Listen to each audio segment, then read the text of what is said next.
मैं channel D you hub पे। तो आज हम करने वाले हैं आपका यूनिट नंबर 3, आपका जो भी वैक और सैक का पेपर रहने वाला है, आपका फाइनेंशियल लिटरेसी, उसका हम लोग करेंगे चैप्टर नंबर 3। ये एज़ पर दी एनईपी रहने वाला है और specially for the upcoming years के लिए आपका ये रहेगा। तो फाइनेंशियल ईयर, इसके यूनिट चैप्टर का नाम होगा आपका financial goal and planning.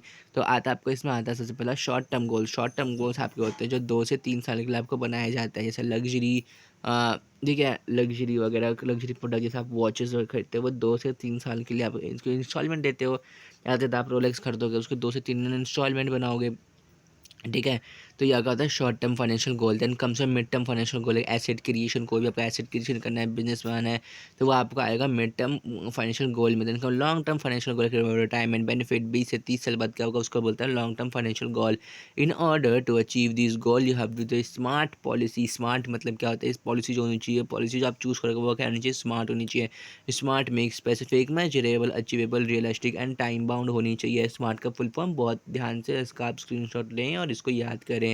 Specific मतलब क्या होता है, in this case you have the answer of the one question, what do you want to achieve. A person who have started the financial planning should have the answer of this question. आपको क्या चाहिए, specific एक आपका लक्ष्य निर्धारित होना चाहिए। Then comes your measurable, in this case your financial goal should be measurable, it can be easily calculated. Relevant, भैया रेलिवेंट होना चाहिए, आर्बिट्रेरी और या फिर मतलब ऐसे नहीं कुछ भी बना दिया, वो रेलिवेंट लगना चाहिए। अचीवेबल, द गोल इतना होना चाहिए जितना आपका चादर हो उतना ही, मतलब गोल आप अचीव कर पाओ, ऐसे ही गोल बनाया। ऐसा नहीं कि मैं चांद तोड़ के लेके आ जाऊँगा, आप सबको पता है आप कुछ नहीं तोड़ सकते। Then comes your time bound, the goal should be achieve within the time limit, इसको बोलते हैं time bond.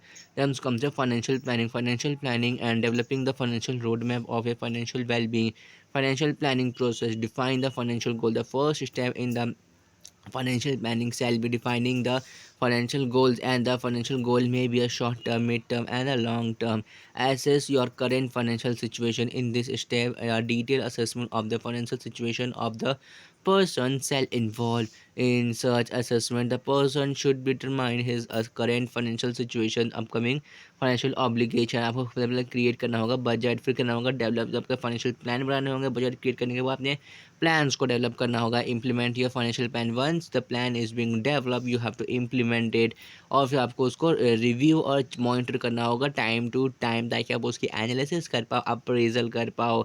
It is an important for regularly to revive and monitor the financial plan to ensure that your goals are right on track and in the financial goal के achieve करने के मतलब track पे चल रहे हों। Then comes benefit of financial planning के क्या क्या बेनिफिट होते हैं, मेंटल पीस एंड रिलैक्स होता है, more savings and less spending, less over spending, financial targeted can be easily being achieved. ये आपका होता है। हम यूनिट नंबर 4 पढ़ेंगे, आपका टाइम वैल्यू ऑफ मनी। और thank you for watching. Your unit number 3 comes to an and.